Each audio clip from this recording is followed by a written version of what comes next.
the device preparation, and this is actually an example of how it is mentioned in the IFU that you take the device out of that you submerge the device in saline and take it out and look at it. In practice, I do not recommend to do so. First of all, in over 6,000 cases, nobody has ever seen a broken web this way. And the second is, what I've seen is that people, when they open it, they don't fully submerge it. You get air into the web. Then you try frantically to get it out.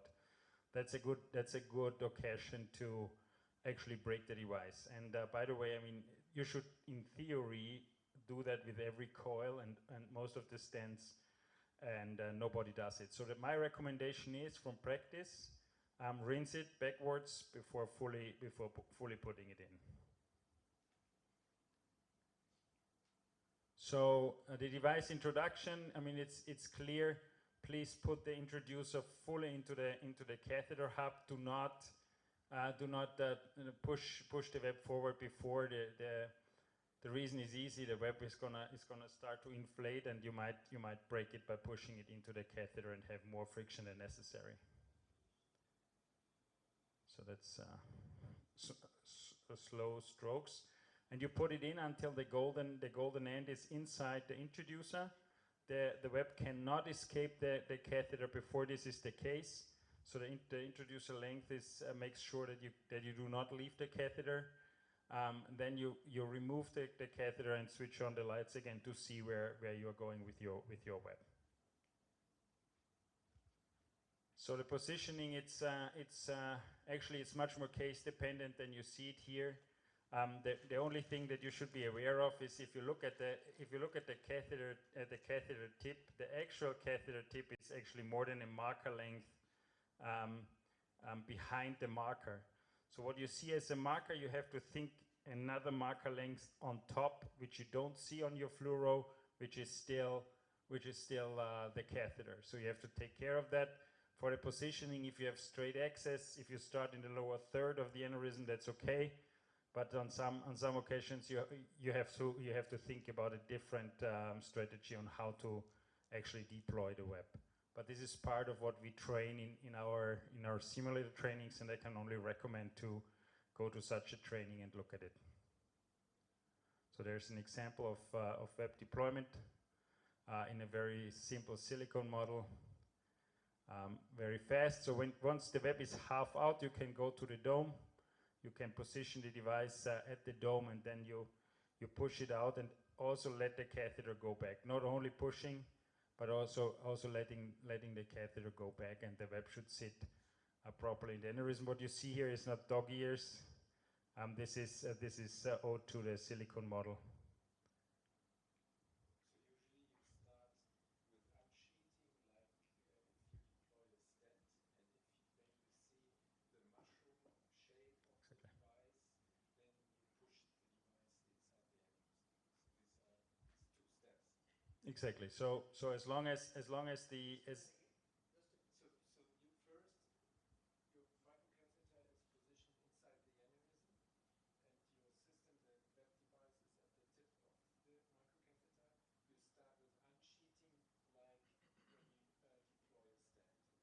Okay, you hold the wire with the right hand, and you bring the microcatheter back up to this point when you see an expansion of the web, because then this is the time where the device is very soft, and then you start with pushing the device inside the aneurysm. Yeah. So it's I would still make it a little bit more also access dependent, depending on how much space you have before you lose your position. It's a push-pull thing that you have to think about. But the most important message here is that as long as the web is inside the catheter, I mean, it's traumatic. You should not go to the dome, clearly. Once you have it 1/3 out, it starts to flower up. At least when it's 1/2 out, or even more, it gets a bulb shape, and then it's atraumatic. I have demo units upstairs. You can try that, and then you can easily bring it up to the dome and then fully deploy it. But you should not go to the dome before you have at least half of the web out of the, as a rule of thumb, out of the catheter. So when it shows a bulb shape, you can actually go up. It's atraumatic. So this is. Have you encountered any procedure which is the web is rupturing the aneurysm? Excuse me? The web rupturing the aneurysm? If we have cases like this, yes, there's a very small number of cases. We have done over 6,000 cases now worldwide. Safety profile in studies is very high, but yes, there has been rupture, especially when the web was not out of the catheter. But we have actually, to be honest, more ruptures in web cases with the wire or the catheter. So it's not the web itself. Plus, all the ruptures that we have are only with the web not being properly out and the catheter going to the dome too early. There is not a single rupture that is owed to the fact that the web width was oversized. So not even in ruptured cases. And once you encounter a rupture when you're doing a web, so deploying the web is good enough? Deploying the web is in most cases the best solution you can have, as it is a very solid plug at the neck level. It has up to 60% metal coverage. That's more than you would gain with any flow diverter. So the recommendation is actually, and this goes very well in most cases, go on with deploying the web. Because you have the catheter up, you have the web in the catheter. Usually when it comes to a rupture, go on with what you're doing. Do not remove everything and start coiling. It's not a better option. I don't think so. Would you agree? Yes. So here, this is just you see that is that step when the web is still in the catheter like this. So do not go to the dome when it looks like that. This is when it starts to flower up or gets this bulb shape. You can go towards the dome. Once the web has developed its shoulders, you cannot push it up anymore. So when the shoulders are fully developed, you can never push the web up. You can only drag it down. You cannot push it up anymore. So if you need to go more distal, you need to resheath it partially until you get the shoulders in a little bit more. And that's it, fully deployed. So yeah, this is the summary of what I just said in one slide. What else to yeah, image stops. We recommend an image stop once you have image stop means redoing your roadmap. Once you have the microcatheter up, the via up there, once you have the web in the distal tip of the catheter, and for sure before you detach, you would usually want to see what's going on. Here is an example for that, but I don't think that we need to go into detail because that's very clear for all of you that you need to see what you're actually doing. So, and that's also a very important point, that you really assess the web before you detach. You have to relax the catheter, relax the wire, so that you really see the relaxed position of the web before you detach it. And I mean, the good thing is you can assess it. If you like it, you detach. If you don't like it, you can still reposition the web, or if necessary, exchange the web. The web has the ability, if you have an off-center position with your catheter in the beginning, the web has the ability to center itself through its radial power it has. And then before you detach, one important thing is the assessment of the web. These are two examples of the same web size. It's a 7x3 in two different aneurysms. And if you look at the web, if you look at the 7x3 here, 7x3 means 7 millimeters wide, 3 millimeters high. In this case, it looks like a 7x3. That's not a good sign. If a web looks like what it is on label, it is probably undersized. And it might look good in the control, so you look at it in control, it looks good, but it will not look good on follow-up.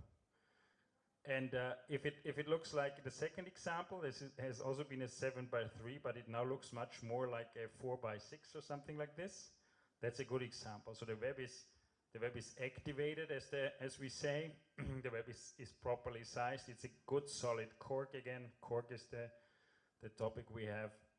Then the web is gonna do its job. We're going to come back to the previous slide. Yeah. What would happen with this aneurysm in the first case, in the left image? You deploy this web. You say that this is not the optimal shape of the web. What would happen with this aneurysm if you deploy this web with this shape? In the aneurysm, I would say that you have a 60% chance of recurrence. Yes, So very high chance. I mean, recurrence means that Yep. the neck is going to remain patent, or that you're going. No, I would even see you might see a compacting web, and the whole aneurysm is going to be in one or other way open. And this is actually, we see if you look at our study data, and we have a lot of study data, Marcus is going to come to it. If you look at those cases, there's recan, they're usually also from a size perspective not very well chosen. Can you deploy this via the double lumen balloon? The web? I don't think so, no. And we do not recommend using any other catheter than the VIA, for a good reason. When we started with the web, we didn't want to make a catheter. I'm still from the company, originally from the company that developed the web. But we saw that you can deploy the web through a ton of different options, actually. But if you need to resheath it, the VIA is the most solid solution. So for resheathing, repositioning the web, the VIA is one of the very few devices that gives you good support there.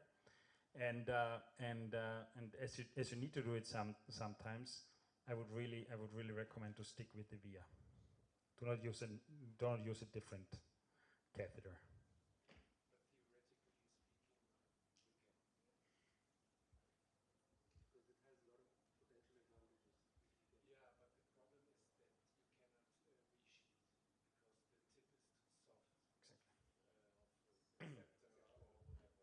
So you then would need to be willing to drag the web through the anatomy. And you can destroy the balloon when you bring the web in position. So if the friction is high, then there is a risk for a balloon rupture. So again, the position is clear. It's a cork, so the cork has to sit straight to the aneurysm base. And we have the highest density down here. So everything else has lower metal coverage. It is a cork, it is a flow disruptor. The disrupting zone is at the bottom. So make sure that the bottom is at the bottom. That's very important. What will happen if you deploy the web in this position, like off center, like tilt, like this? So whatever you do will increase the chance that you have a recanalization. It's pretty easy. You will have a dog ear for sure, but yeah. It can tilt over time, for example. Yeah. So by no means you will leave a web like this. No. But the good thing is that the web is even if you have deployed it, you can resheath it and you can reposition. So you have the choice and you have the possibility to change.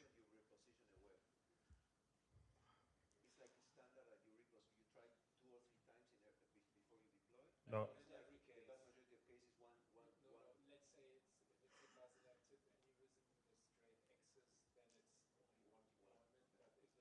if it's a little bit angulated, it could be the case that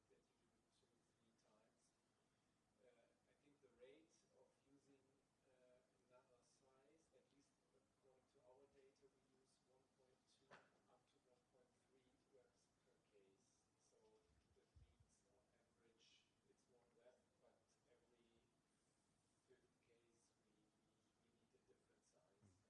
or less. I do not know the average number from the studies. The average number, I don't know from the studies either, but I know the average from European experience, and it is less than 15% that you need a second size actually to use. Less than 15, 1.5, just to prevent misunderstandings here. But this would be, I think, this would be in most cases it is not a size issue. and it is more a positioning issue, but then you can reposition, as I said.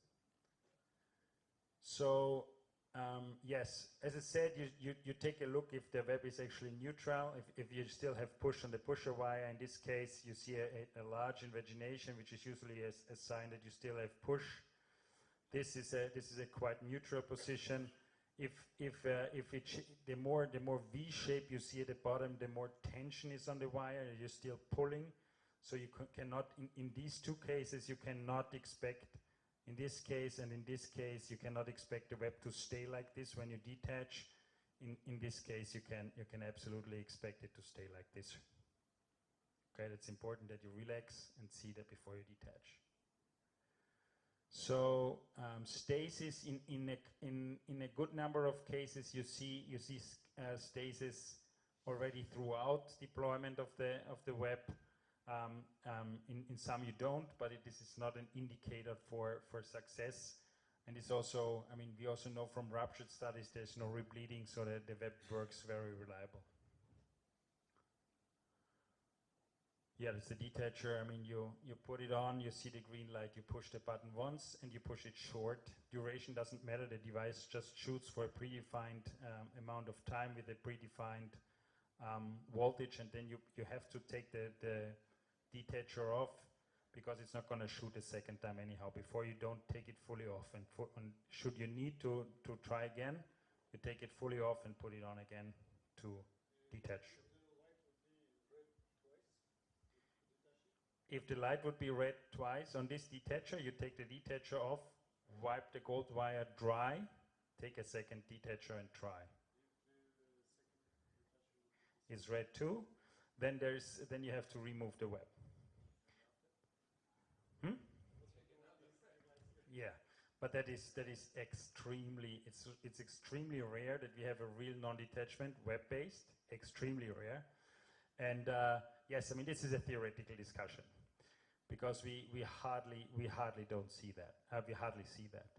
So if you should have two red lights and you did everything properly, there's no way. Then the red light means that the detachment mechanism is broken, and there's no way you can detach. Mechanical detachment is not possible. Oh, sure. That would be a clear complaint, and we would for sure not charge you, but replace. Clearly.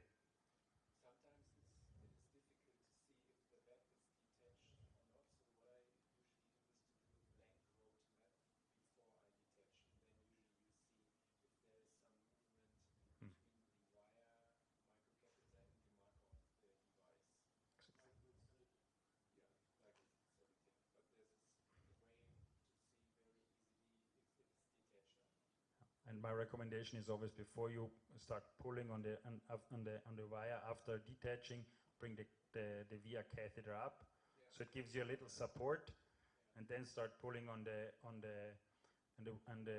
pusher wire. And if the web doesn't seem to be detached, leave the via up, try to detach a second time, and then try to push. And usually it's off. Usually it's off. So I do not talk about follow-up. That is his job, also angiographic outcomes. So that was my role, and I hand over to Marcus Möllenbroek now for the studies and his practical experience.